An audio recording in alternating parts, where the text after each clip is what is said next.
आप सभी विद्यार्थियों का आर्मी मैथ्स क्लास में स्वागत है।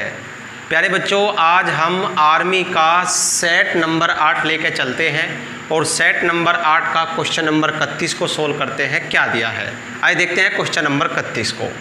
1200 रुपये 2 वर्ष बाद 1428 रुपये हो जाते हैं, ब्याज की दर कितनी है? यानी कि साधारण ब्याज का सवाल है। साधारण ब्याज में आपको दर निकालनी है। साधारण ब्याज का आपके पास सूत्र है, ब्याज बराबर, जो साधारण ब्याज का सूत्र देखें मेरे पास जो सूत्र है, ब्याज बराबर मूलधन गुणा दर गुणा समय और बटे क्या है आपका 100। तो हम देखते हैं क्या दिया है। 1200 रुपये यानी कि मूलधन मुझे दिया हुआ है, जो मूलधन है वो है आपका 1200 रुपये और क्या दिया हुआ है 1428 रुपये हो जाता है। यूँ क्या है प्यारे बच्चों, मिश्र धन, ब्याज नहीं है ये क्या है मिश्र धन। तो मिश्र धन कितना है 1428 रुपये और क्या दिया हुआ है, समय दिया हुआ है। आपको समय कितना दिया हुआ है, क्वेश्चन में जो समय दिया हुआ है 2 वर्ष, और आपको क्या निकालनी है दर। तो हमें क्या चाहिए, ब्याज, तो ब्याज निकाल लो आप।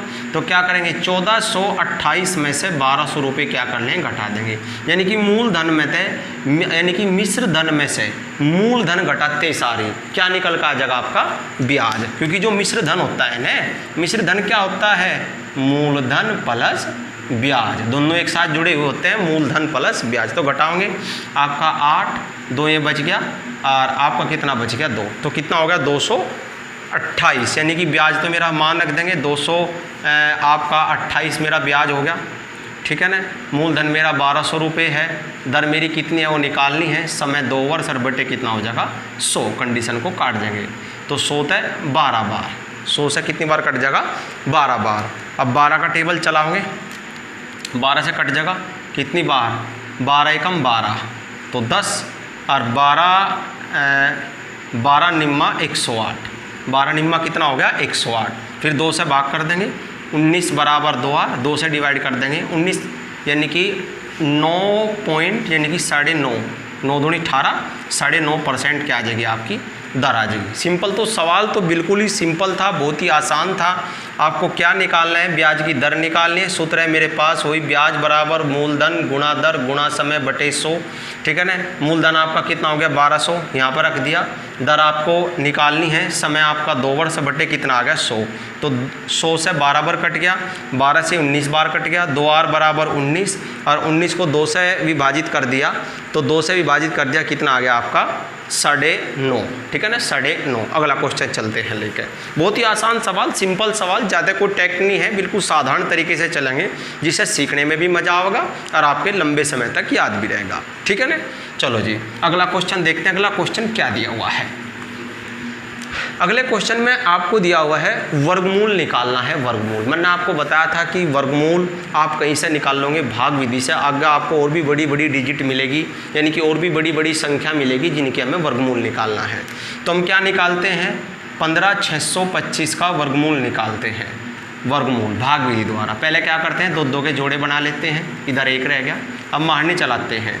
जब भी वर्ग में महारणी चलती है वो वर्ग की वर्गवार चलती है, 1 एकम 1, 1 एकम 1। अगला जोड़ा उतार लिया आपका 65, इसका दुगना यहाँ 2 लिख देंगे। अब 2 का पहाड़ा देखें कितनी बार चलेगा, 2 दूनी 4, 5 पे चला के देख लेंगे, 2 दूनी 4 मतलब 2 बार चले, मतलब 22 हो जाएगा। यहाँ पहले क्या करा, 1 एकम 1, क्लियर बिल्कुल, 1 एकम 1, तो 1 में से 1 गया 0, क्योंकि 2 जोड़े पूरे होने के बाद आपका 1 शेष बच जाता है, तो सिंगल संख्या का जोड़ा बना लेंगे। तो 1 एकम 1, तो गुणा करके यहाँ 1 लिख दिया, यहाँ 1 लिख दिया, ठीक है ना। फिर इसका दुगुना यहाँ लिखेंगे 2। अब इस 2 का पढ़ा 5 बार पढ़ के देखेंगे, इससे पता लग जा कि माननी 1 बार चलेगी, 2 बार चलेगी, 3 बार चलेगी।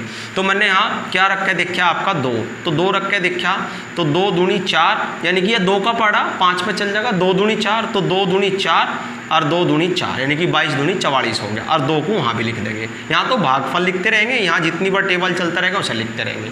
तो कितना बच गया 2 तो आपका यहाँ और 1 यहाँ, और उतार लिया अगला जोड़ा 25। अब उसका दुगुना 24, यहाँ जोड़ कर भी लिख सकते हैं। अब कितनी बार 5 बार चल जाएगी, 24 पंजे 120, 24 का पहाड़ा कहीं पर पढ़ के देख लेंगे, 122 पे 24 पंजे 120, तो गुणा कर देंगे आपकी, तो कितना आ जाएगा 1225, पूरा डिवाइड हो जाएगा।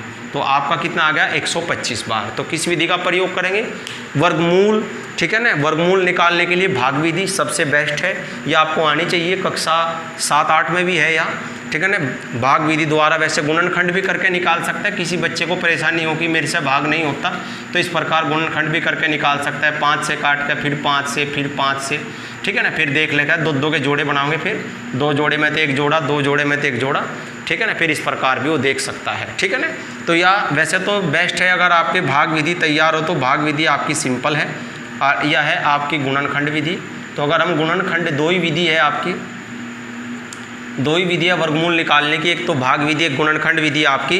तो आप क्या करोगे, 5 से काटना चालू करोगे, 5 से 15, 5 एकम 5, 5 दूनी 10, 5 पंजे 25, फिर 5 से काटोगे, 5 6 का 30, ठीक है ना। 5 6 का 30 और 5 दूनी 10, 5 पंजे 25, फिर आपका ये 125 बार कट जाएगा, फिर 5 से आपका 25 बार कट जाएगा, फिर 5 पंजे 25, 5 एकम 5, इस प्रकार भी आप काट सकते हो, ठीक है ना। 2-2 के जोड़े बना लेंगे, 1 5 आ गया, 1 5 आपका, 1 5 आप गुणा कर देंगे, 5 पंजे 25 पंजे 125, जो आपको अच्छा लगे उस तरह निकाल लो, ठीक है ना। गुणनखंड से भी निकाल सकते हैं और भाग विधि से भी निकाल सकते हैं। वैसे भाग विधि थोड़ा सा प्रैक्टिस का काम है, जब ज़्यादा प्रैक्टिस हो जब भी अच्छी समझ में आएगा, ठीक है ना। अगला क्वेश्चन चलते हैं, लेकिन इसे मैं जितना सरल हो सकता है सरल भी बता कर चलूँगा और जो उसकी मेन विधि है वो भी आपको बता कर चलूँगा। अगला क्वेश्चन चलते हैं। अगला क्वेश्चन क्या है आपको में से निकालना है महत्तम समापवर्त्य, यानी कि में से निकालने की 2 विधि होती है, एक तो गुणनखंड विधि, एक होती है कि भाग विधि। भाग विधि से कैसे निकालते हैं, आपको निकालना है 506 और एक संख्या दी है 1863 का में से निकालना है।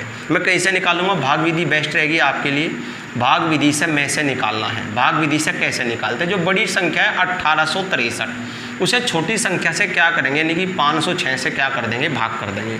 तो कितना चल जाएगा, 3 बार चल जाएगा। तो 3 बार चल जाएगा, कितना हो जाएगा आपका 3 छंग 18, 3 छंग आपका 18 आ जाएगा, 3 छंग आपका 18 और 5 से कितना आ जाएगा आपका 15, ठीक है ना।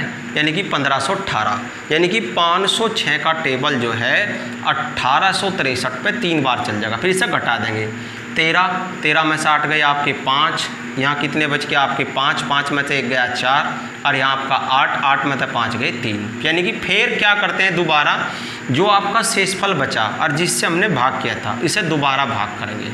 कितनी बार चल जाएगा, 1 बार, 345, ठीक है ना। ज़्यादा हो जाएगा, 600 कुछ हो जाएगा, तो 1 आपका यहाँ बच जाता है, 6 में से 5 गया 1, यहाँ 10 में से 4 गए आपका 6 और यहाँ 161, ठीक है ना। फिर 161 से किसे भाग करते हैं, 345 को वापस, ठीक है ना। इस प्रकार यानी कि जो शेष बचता है शेष फल से जिसे हमने भाग किया, यानी कि भाजक को दोबारा भाग करते हैं। तो कितनी बार चलता है, 2 बार। तो 2 बार चल जाएगा आपका 3200, यानी कि आपका आ जाएगा 322, यानी कि 2 एकम 2 और 16 दूनी 32। तो आपका कितना बच गया, 3 तो यहाँ बच गया और 2 आपका 23। तो 23 से किसे भाग करें 161 को, तो 23 सत्य कितना आ जाएगा आपका 161। तो 23 ने सब कुछ लास्ट में काट दिया, तो वही क्या है इसका में से है, वही क्या है इसका में से है। तो यह विधि में से की है।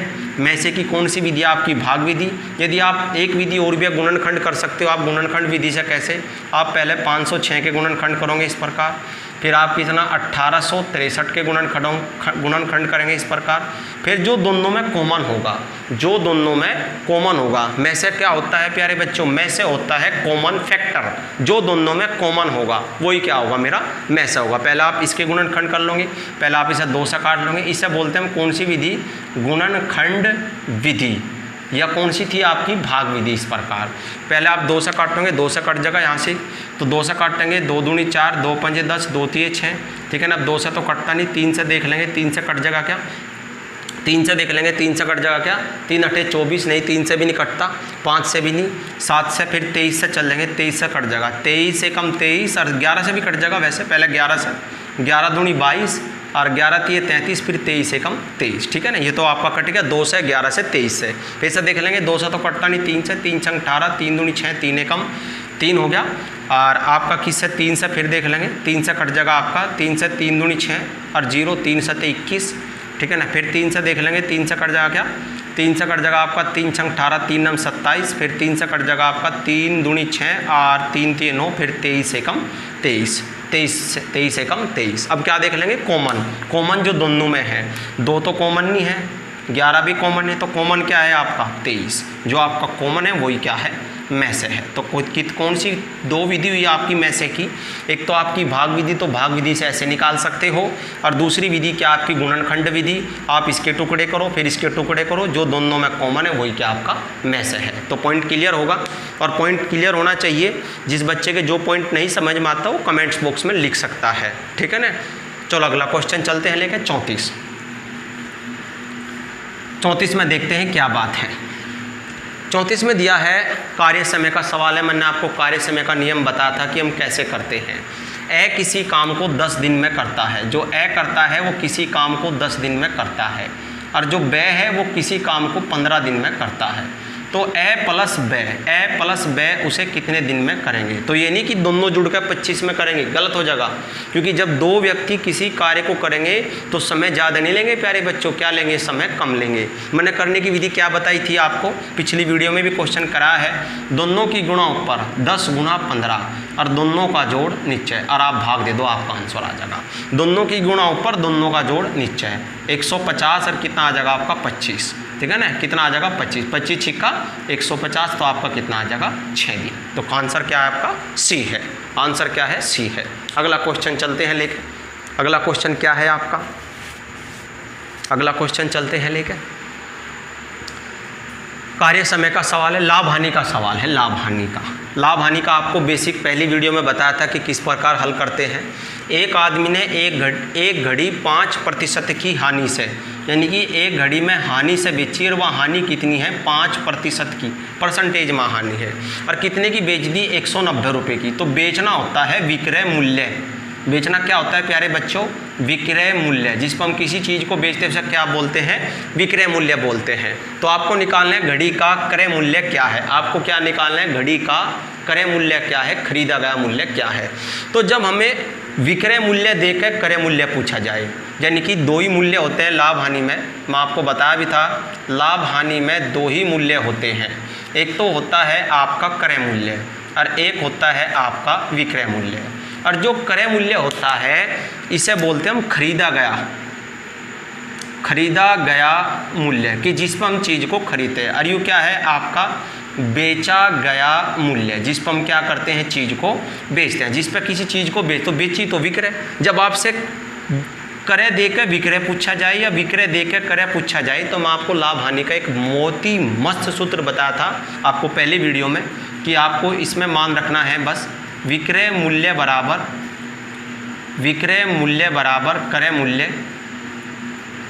क्रय मूल्य गुणा लाभ या हानि, और बटे कितना कर देंगे 100, यानी कि लाभ या हानि बटे 100। इसमें मान रख के आप क्या कर सकते हो, अपना क्रय से विक्रय, विक्रय से क्रय। इससे मत सूत्र नहीं है, पूरा लाभ हानि इसी से हो जाता है।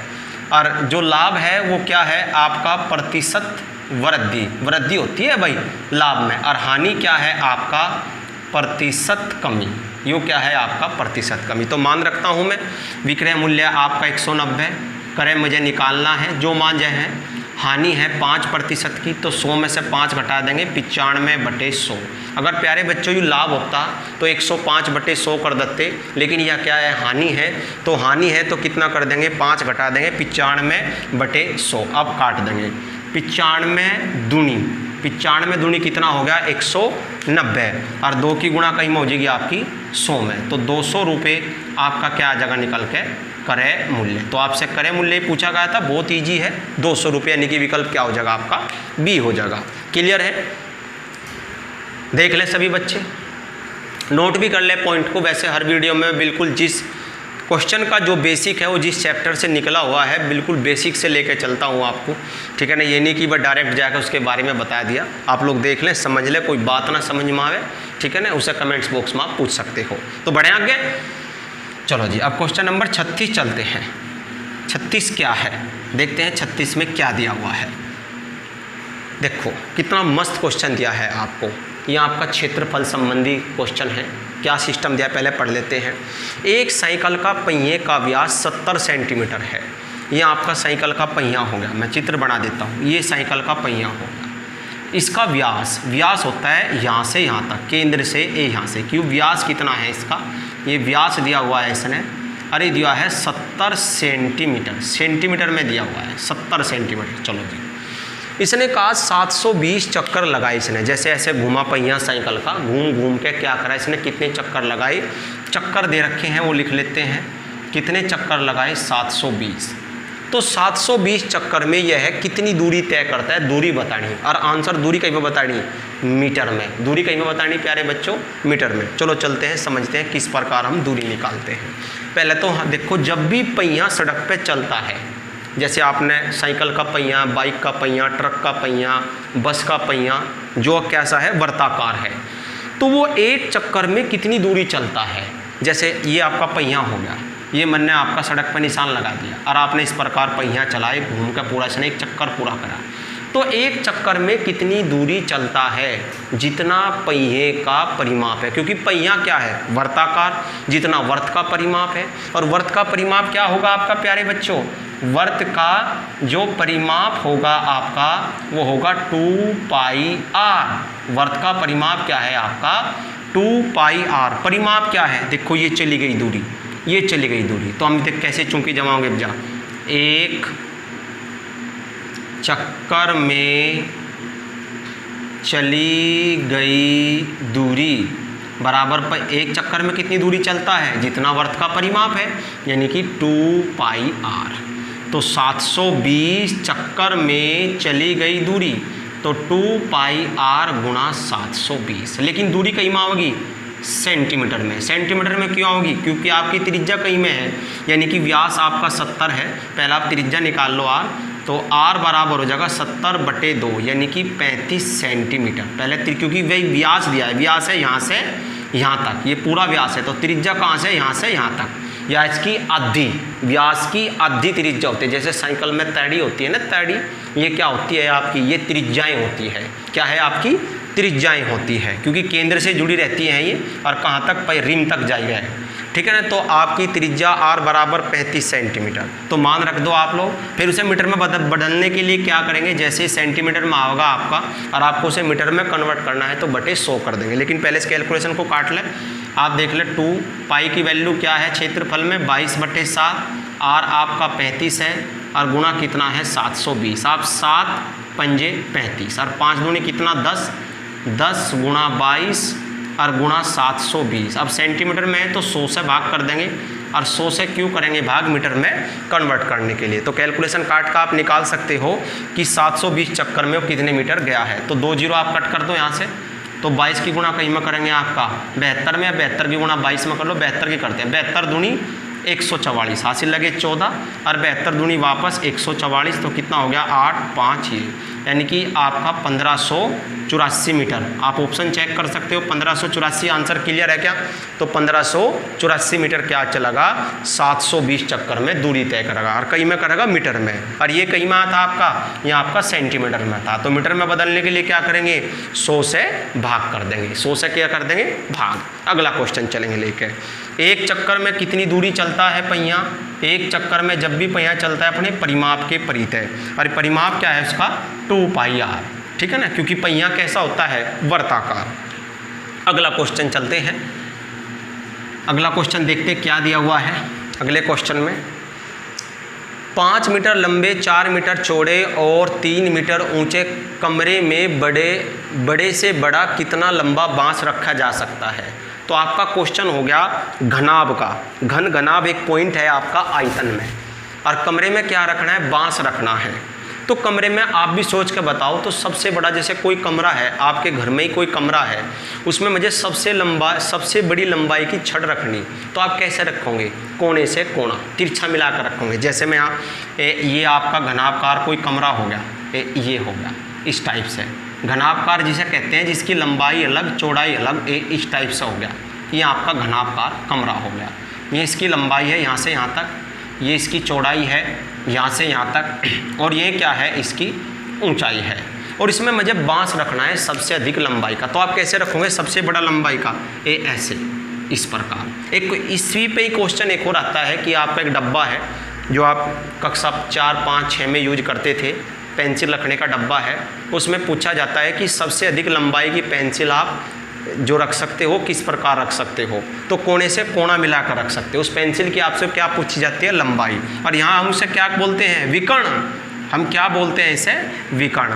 तो हमें क्या निकालना है, घनाभ का विकर्ण। हमें क्या निकालना है, घनाभ का विकर्ण। तो घनाभ के विकर्ण का जो सूत्र होता है अंडर रूट आपका लंबाई का वर्ग प्लस चौड़ाई का वर्ग और प्लस ऊंचाई का वर्ग, ये आपके घनाभ का विकर्ण का सूत्र होता है, घनाभ। ठीक है ना, आपको लंबाई दी है, चौड़ाई दी है, ऊंचाई दी है, और इसे क्या बोलते हैं, विकर्ण। कोने से कोना मिलाना क्या बोलते हैं, विकर्ण। तो मान रख देते हैं आप ऊपर से देख के, लंबाई आपको कितनी दी है, लंबाई दी है आपको 5, तो 5 का वर्ग कर दोगे आप लोग। चौड़ाई आपको कितनी दी है, 4, तो आप 4 का वर्ग कर दोगे।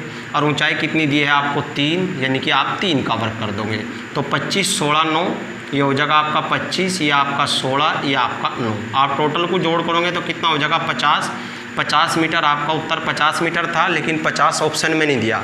अब इसने क्या किया, इसने इसे पूर्ण वर्ग में तोड़ा। मतलब जब कोई संख्या पूरी वर्गमूल से बाहर नहीं आ सकती तो हम क्या करते हैं, इसके पूर्ण वर्ग गुणनखंड कर लेते हैं, पूर्ण वर्ग। जैसे इसके क्या कर लेंगे, 25 दूनी 50, क्या कर लेंगे, 25 दूनी 50। अब 25 में से कितना बाहर आ जाएगा, 5, कितना आ जाएगा, 5, और रूट 2, और क्या आ जाएगा, मीटर। आप उत्तर चेक कर सकते हो, 5 रूट 2 मीटर, यानी कि आपका विकल्प क्या हो जाएगा, सी हो जाएगा। तो हमें क्या रखना था, घनाभकार कमरे में सबसे अधिक लंबाई की छड़ रखनी थी। तो वो कैसे रखी जाएगी, विकर्ण के परित है। प्यारे बच्चों, आपसे आयतन क्षेत्रफल के डायरेक्ट आपके आर्मी पेपर सेट में सूत्र भी पूछे जाते हैं। वे भी धीरे धीरे मैं आपको अपलोड करता रहूँगा वीडियो के माध्यम से, और आप तक में पहुँचते रहेंगे, और आप उनकी अच्छे से तैयारी करें। ठीक है ना, आगे बढ़े। अगला क्वेश्चन देखते हैं, 38वां क्वेश्चन क्या है। देखो 38 क्वेश्चन में क्या दिया हुआ है, धातु के 3 घन जिनकी भुजाएं घन। घनाभ तो क्या था, जिसकी लंबाई अलग, चौड़ाई अलग, ऊंचाई अलग, जैसे आपका पहला क्वेश्चन था। और घन किसे कहते हैं, जिसकी सारी विमा यानी कि लंबाई, चौड़ाई, ऊंचाई सभी क्या होती है, बराबर। इसने क्या लिए, 3 घन लिए। एक तो घन ये लिया, एक घन आपका ये लिया, और एक घन आपका ये लिया। ये इसने 3 घन लिए, और इन 3 घन को पिघलाकर क्या किया, एक नया घन बनाया, बड़ा घन। ये बड़ा घन तैयार कर दिया, ये बड़ा घन। तो जो ये छोटा घन है, इसकी प्रत्येक भुजा 3 सेंटीमीटर है, लंबाई भी 3, चौड़ाई भी 3 सेंटीमीटर, सभी भुजा इसकी 3 सेंटीमीटर है। ठीक है ना, इसकी कितनी है आपकी, इसकी 4 है, और इसकी सभी भुजा कितनी है, 5। तो इसने क्या किया, ये 3 घन पिघलाए। एक तो ये वाला घन, एक ये वाला घन, और एक आपका ये वाला घन। इन तीनों को पिघलाकर क्या बनाए, बड़ा घन बनाया। ये बड़ा घन, इसकी भुजा पूछ रहा है कितने सेंटीमीटर है। मैंने ए सेंटीमीटर ले ली, मैंने इसकी प्रत्येक भुजा क्या ले ली, ए सेंटीमीटर ले ली। देखो घन में क्या होता है, जब हम किसी छोटी वस्तुओं को पिघलाकर, जैसे हमने 3 छोटी वस्तु पिघलाई और क्या बनाई, बड़ी वस्तु बनाई। तो जब इन 3 छोटी वस्तुओं को पिघलाकर या बड़ी वस्तु बनाई गई, या इस बड़ी वस्तुओं से ये 3 छोटी वस्तु बनाई जाए, तो इन 3 छोटी वस्तुओं का आयतन मतलब जो उसमें मैटर लगा है बनाने में, किसके बराबर है, बड़ी वस्तु के आयतन के बराबर है। और घन के आयतन का सूत्र क्या होता है, सभी घन है, घन का आयतन। तो घन का आयतन का सूत्र होता है भुजा की घात 3। या आप कर सकते हो लंबाई गुणा चौड़ाई गुणा ऊंचाई, और इसकी लंबाई भी बराबर है, चौड़ाई भी बराबर है, और ऊंचाई भी बराबर है।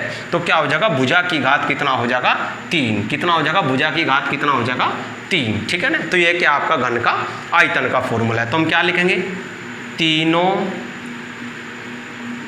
घनों के आयतन का योग, यानी कि तीनों के जो तीनों घन हैं इनके आयतन का योग किसके बराबर है, बड़े घन के आयतन के। यानी कि जितना तीनों का आयतन है वो किसके बराबर है, बड़े के। आप भुजा ज्ञात कर लेंगे। इसमें क्या दिया जाता है, जैसे आपके 3 होंगे, इसका भी दे देता है, इसकी भुजा पूछ लेता है, फिर इसका दे देगा, तब भी हम इसका ही प्रयोग करेंगे। चलो आयतन करते हैं। पहले इसका आयतन 3 की घात 3, यानी कि भुजा की घात 3, इसका आयतन 4 की घात 3, इसका आयतन 5 की घात 3, और उसका आयतन क्या है, 1 की घात 3। तो ये कितना हो जाएगा आपका 27, ये कितना हो जाएगा आपका 64, अरे कितना हो जाएगा 125। तो 1 की घात 3, जब आप इसे जोड़ोगे सबको तो ये हो जाएगा आपका 216। ए की घात 3। कितना आ जाएगा 216 ए की घात 3। अब क्या करेंगे, वही घन हटा के क्या लगाओगे, घनमूल। तो यानी कि ए बराबर कितना आ जाएगा आपका घनमूल 216, जो किसके इक्वल है 6। किसके इक्वल है 6 के, क्योंकि 216 किसका घनमूल है, 216 किसका घनमूल है 6 का, क्योंकि 6 का घन कितना होता है 6 चंग 36 का 216। तो आंसर कितना आ जाएगा आपका 6, यानी कि इस बड़े घन की भुजा कितनी है 6 सेंटीमीटर की है। क्लियर होगा बिल्कुल पॉइंट। यानी कि 3 घन को पिघलाकर एक बड़ा घन बनाया जाता है, बड़ा घन बनाया जाता है।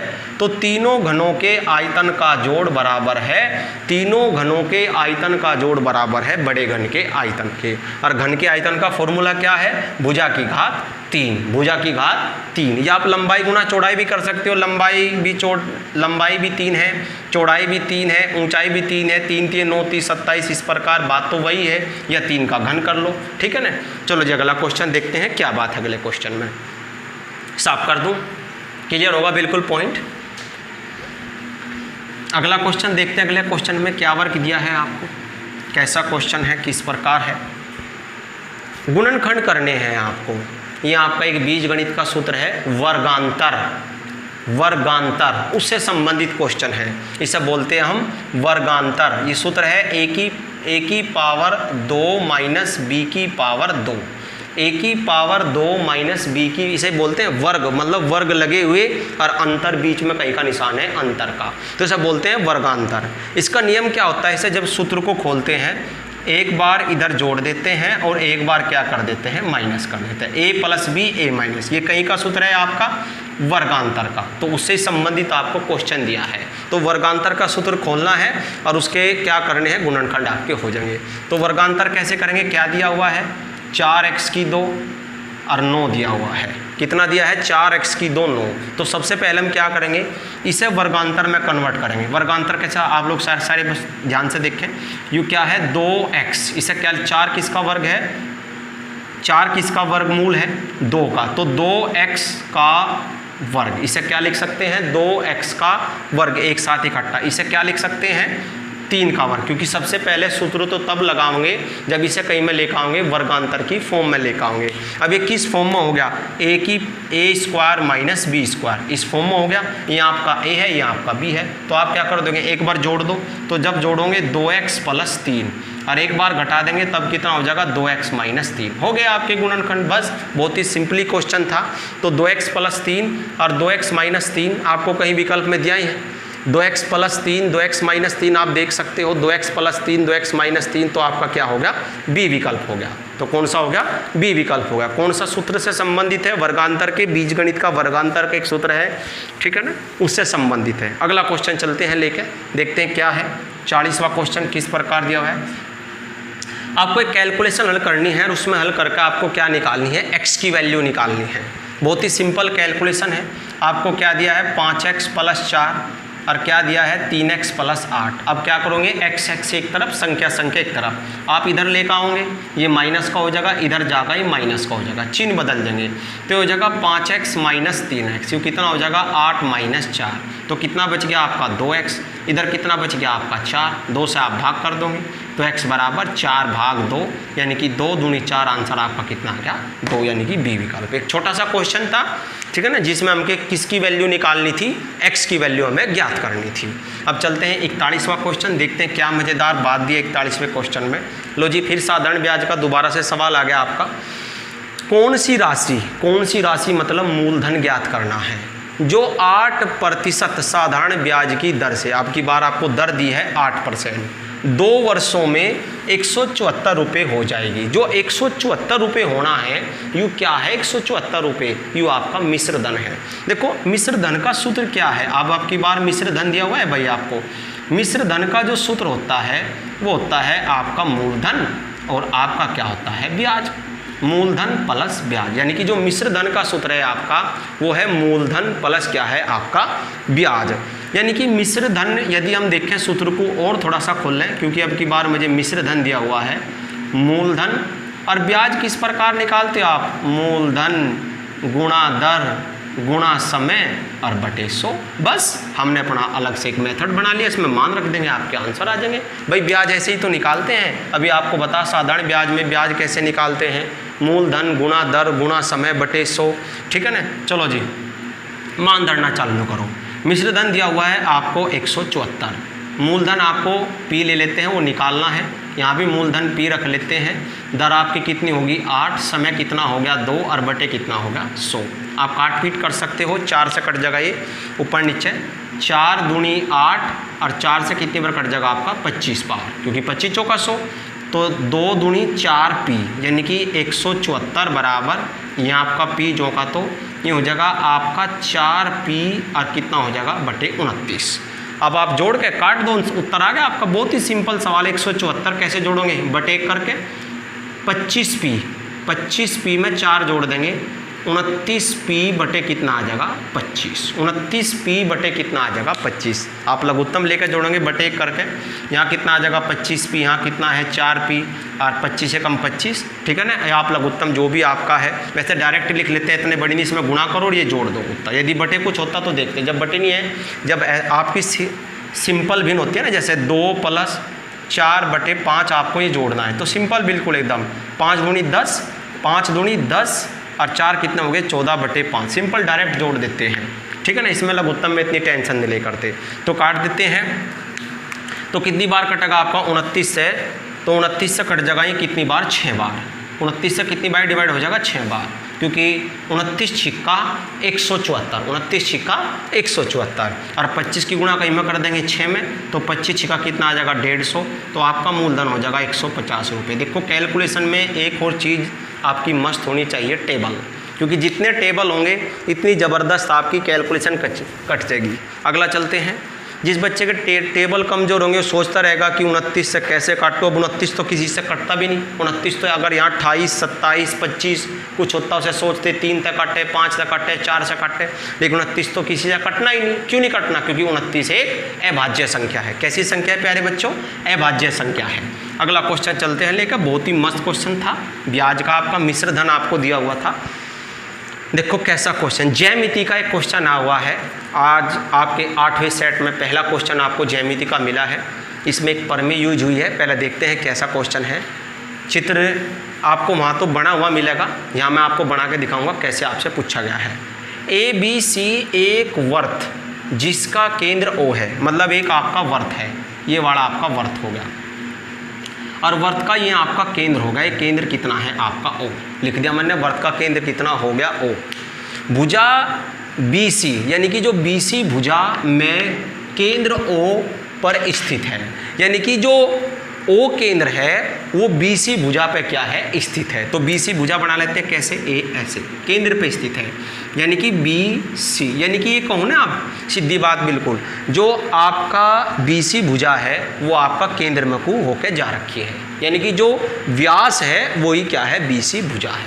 चलो जी, फिर इसने कहा अगर कोण ACB, देखो कोण के लिखने का एक मेथड हो प्यारे बच्चों, जैसे हम त्रिभुज बढ़ाऊँ, मैं सबसे पहले थोड़ी सी एक बात बता दूँ, कुछ बच्चे कंफ्यूज हो जाए। ABC, जैसे मुझे कोण को डिनोट करना है, इसे परिभाषा में लिखना है।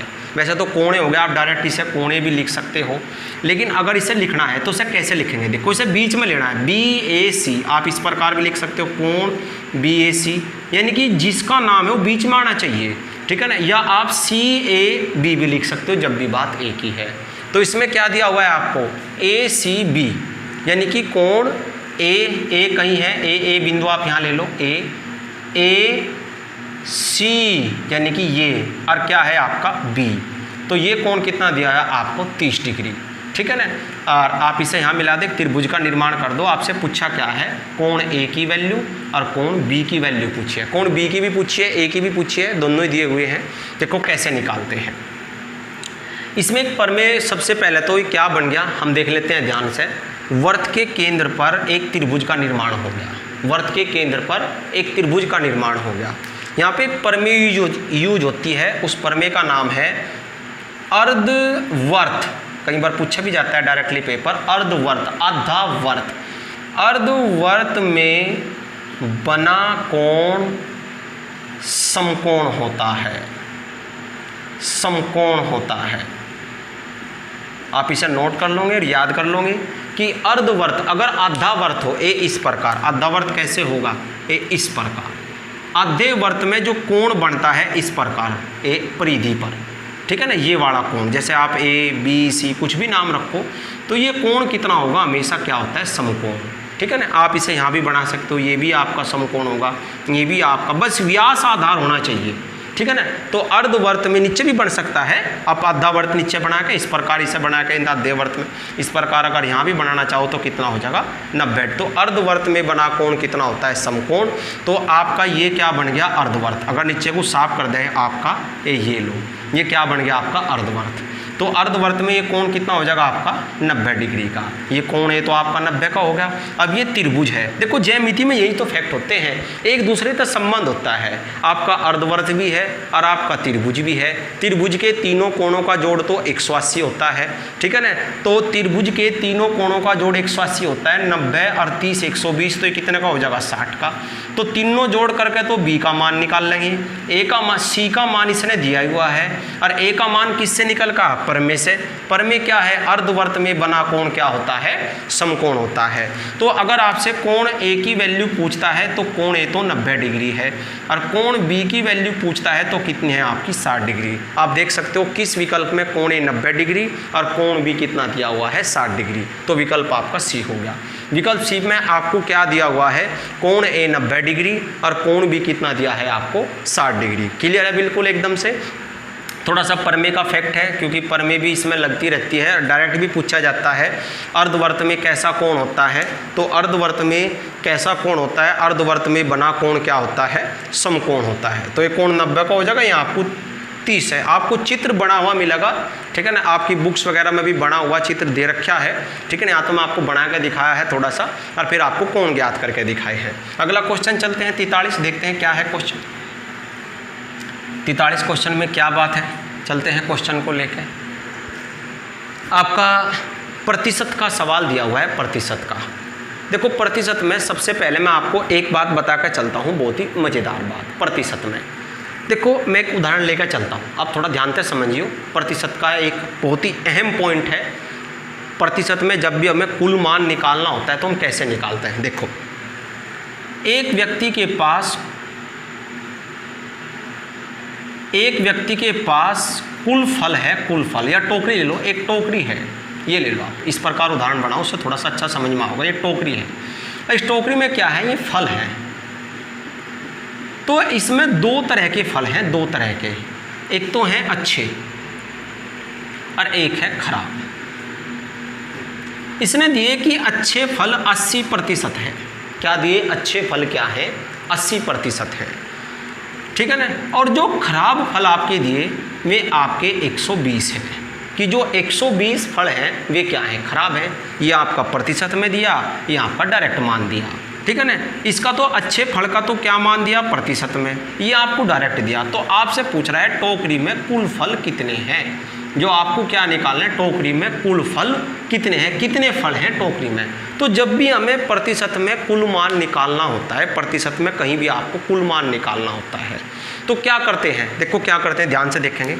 पहले तो परसेंटेज, यहाँ 80% अच्छे हैं तो 20% क्या हो गए, खराब, क्योंकि परसेंटेज किस पे होता है, 100 पे। तो 100 पे होता है, जब 80 खराब हो गए तो 20 अच्छे हो गए। अब आपको खराब की तो प्रतिशत पता और खराब का ये आपको पूरा मान पता, यानी कि 20%, ठीक है ना। तो ये 20% किसके बराबर कर देंगे, 120 के, यानी कि प्रतिशत मान उसी के ही संख्यात्मक मान के बराबर करके आप कुल मान की प्राप्ति कर लेंगे कहीं में प्रतिशत में। प्रतिशत का ये मान के चलो, ये सबसे ज़बरदस्त लॉजिक है। जहाँ भी प्रतिशत में कुल आपको चीज़ निकालनी है तो वहीं क्या करते हैं, उसी का प्रतिशत मान संख्यात्मक मान के बराबर कर देते हैं। जैसे मैं इस सवाल इस प्रकार भी बना सकता था, एक जो है ना आपका स्कूल है, उस स्कूल में लड़के और लड़कियां हैं, लड़के इतने % है, लड़की इतनी है, तो कुल विद्यार्थी कितने। तो जहाँ भी कुल मान पूछा जाता है तो क्या करना है आपको, उसी का ही प्रतिशत मान उसी के ही संख्यात्मक मान के बराबर कर दे। तो आप यहाँ से ही करोगे क्या, कुल फल निकालने, उन कुल फल का 20% हटा देंगे बटे 100 और कितना है, 120 के बराबर है, यानी कि खराब बराबर खराब। तो 20 से काट दोगे, 20 पंजे 100 और 12 पंजे कितना हो जाएगा, 60। तो आपके जो कुल फल निकल कर आ जाएंगे प्यारे बच्चों, कितना आ जाएंगे 600।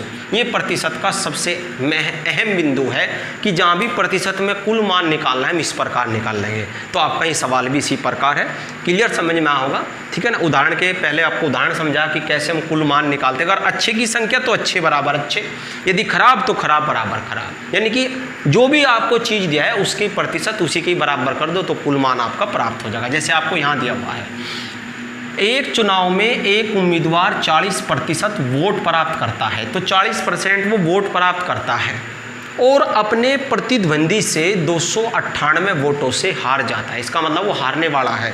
तो कहीं चुनाव हुआ और वहाँ पे कुल वोट पड़ी, वे कुल वोट दो प्रतिद्वंदियों के बीच बटी, एक तो हारने वाला और एक है आपका जीतने वाला, एक है आपका जीतने वाला। ठीक हो गया बच्चों। तो इसने कहा कि एक उम्मीदवार को 40% वोट मिली, जो हारने वाला है इसे 40% मिली। जब इसे 40% मिली तो इसे कितने परसेंट मिली होगी? 60%। अब देखो इसने क्या कहा, न तो हारने वाले की वोट दी न जीतने वाले की दी, ठीक है ना। इसने दिया कि ये वाला जो हारने वाला है इस वाले से जो जीतने वाला है इससे कितनी वोटों से हार जाता है, इससे कितनी वोटों से? 298 वोटों से हार जाता है।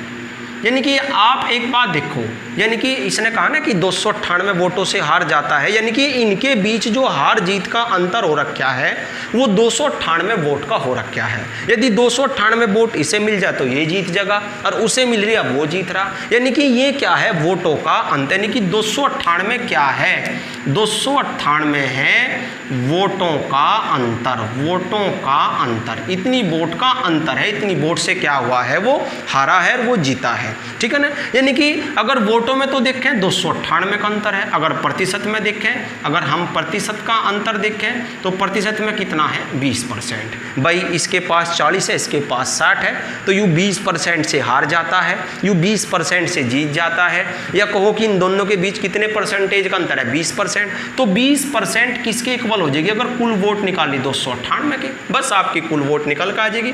यानी कि जितनी भी आपकी कुल वोट है उन कुल वोट से वो 20% से हार जाता है 20/100 और हार जाता है 298। अंतर बराबर अंतर।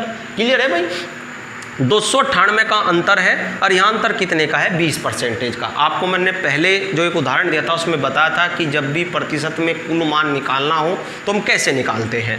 20 पंजे आप 100 और 5 की इसमें गुणा कर दो, आपकी कुल वोट निकल कर आ जाएगी। जो आपसे पूछा है कि कुल वोट कितने हैं? 5 8 40 4, 5 9 45 और 4 कितना हो जाएगा? 49 हासिल 4, 5 दूनी 10 और 4 14, 1490। यानी कि विकल्प क्या हो गया आपका? बी। अगला क्वेश्चन चलते हैं लेकर। प्रतिशत का बहुत ही मस्त क्वेश्चन था, ठीक है ना। जो भी फैक्ट आपके जो भी पॉइंट ना समझ में आवे आप कमेंट्स बॉक्स में बताते रहें। एज का सवाल दिया हुआ है आपको, कितना अच्छा देखो एज का कितना बढ़िया क्वेश्चन आपको दिया हुआ है। करने का तरीका एक है, एक तो आप डायरेक्ट एज को ऑप्शन से भी सोल्व कर सकते हो और एक आप जो है ना जो उसका तरीका हल करने का उससे भी हल कर सकते हो। तो चलो चलते हैं, समझते हैं कैसे हल करते हैं। एज में आपके पास 3 काल होते हैं, एक तो भूतकाल, एक आपका वर्तमान काल और एक आपका भविष्य काल। आपका भविष्य काल तो क्या दिया हुआ है, एक एक चीज़ को पढ़ते चलते हैं। एक पिता अपने पुत्र से 20 वर्ष बड़ा है, यदि कि पिता और पुत्र के बीच कितने वर्ष का अंतर है? 20 साल का। भाई एक तो अधिक और एक कम। अधिक और कम का मतलब होता है अंतर। हम न तो अधिक लेते ना कम लेते, हम क्या लेते हैं? अंतर। यानी कि पिता और पुत्र की आयु का जो अंतर है वर्तमान में, जो दोनों के बीच का अंतर है वो आपका 20 वर्ष का इसने दिया हुआ है। मैं लिख लिया, ठीक है ना। ये अंतर किसका है? पिता और पुत्र की आयु में। इसने दिया है ना कि पिता अपने पुत्र से 20 वर्ष बड़ा है। आपको प्रतिशत में बताया था कि वो उससे 298 वोटों से हार जाता है, यानी कि वो अंतर ही है, ठीक है ना। अब इसने कहा 5 साल बाद, यानी कि जब 5 साल आगे बढ़ जाएंगे प्लस 5 वर्ष बाद जो पिता है उसकी आयु अपने पुत्र से कितना हो जाएगी? 3 गुना। यानी कि यदि पुत्र की 1 है तो पिता कितनी हो जाएगी? 3 हो जाएगी। तो आपको वर्तमान में बताना है, पिता की भी आयु बतानी है और आपको पुत्र की भी आयु बतानी है। देखो हम जो है ना और यदि आयु संबंधी को अनुपात में कन्वर्ट करके करें तो बहुत ही सरल और सिंपल क्वेश्चन पढ़ते हैं। तो मैं अनुपात में ले ली इनकी पिता और पुत्री की आयु और यहाँ अंतर कितना होगा 20 वर्ष का। अब देखिए एक बात समझते हैं, जब वर्तमान में अंतर 20 वर्ष का है तो भविष्य काल में अंतर कितना हो जाएगा। आधे बच्चे क्या करेंगे 5-5 जोड़ देंगे, इसे यहाँ 30 का बना देंगे। नहीं, देख हमेशा एक बात याद रखनी है अंतर वाले पॉइंट में, जो बहुत ही ज़बरदस्त पॉइंट हो जाता है अंतर वाला, जहाँ भी आपको पॉइंट मिलता है। दो व्यक्तियों की आयु का योग हर साल बदलता है, लेकिन कभी उनकी आयु का अंतर नहीं बदलता। जो अंतर भूतकाल में है वही वर्तमान काल में होगा और वही आगे जाकर भविष्य काल में होगा। जैसे मैं चलता हूँ समझने के लिए, एक भाई 1 साल का है, एक भाई 2 साल का है, ठीक है ना। अगर आप इनकी आयु को जोड़ो तो कितना है आपका 3 वर्ष। अगले साल ये 2 का हो जाएगा, ये 3 का हो जाएगा तो 5 वर्ष हो जाएगा। अगले साल ये 3 का हो जाएगा और ये कितना हो जाएगा 4 का तो 7 वर्ष। तो योग तो हर साल परिवर्तित है, पहले साल 3 था 5 था, लेकिन आप अंतर अगर करके देखो तो अंतर कितने का है 1-1 अंक का है। तो अंतर हमेशा समान रहता है, योग हमेशा बदलता रहता है। तो यहाँ अंतर 20 वर्ष का, तो यहाँ भी अंतर आपका कितना है, यहाँ भी आपका 20 वर्ष होगा। बस बहुत ही सिंपल है। अब वही अनुपात का नियम, अंतर को अंतर से भाग कर देंगे।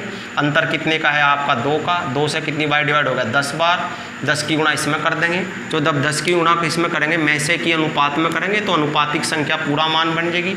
10 वर्ष की तो ये हो गया और आपका 30 वर्ष का ये हो गया। यदि आपकी भविष्य काल में उम्र पूछता तो 30 वर्ष और 10 वर्ष ऑप्शन हो जाता बी, लेकिन उसने वर्तमान में पूछी है तो पिछाने के लिए हमें हमेशा क्या करते हैं, एज को घटाते हैं और आगे जाने के लिए जोड़ते हैं। तो 30 में से 5 चले जाएगा तो 25 वर्ष का तो उसका पिता हो जाएगा आपका, और 10 में से 5 चला जाएगा आपका 5 वर्ष का उसका पुत्र हो जाएगा। वैसे आप ऑप्शन से भी कर सकते थे, जिनकी आयु में 20 वर्ष का अंतर है, यहाँ 20 वर्ष का अंतर है, फिर यहाँ भी 20 का अंतर है और यहाँ 20 का नहीं है, तो चाहे तो ऑप्शन ए है चाहे बी है।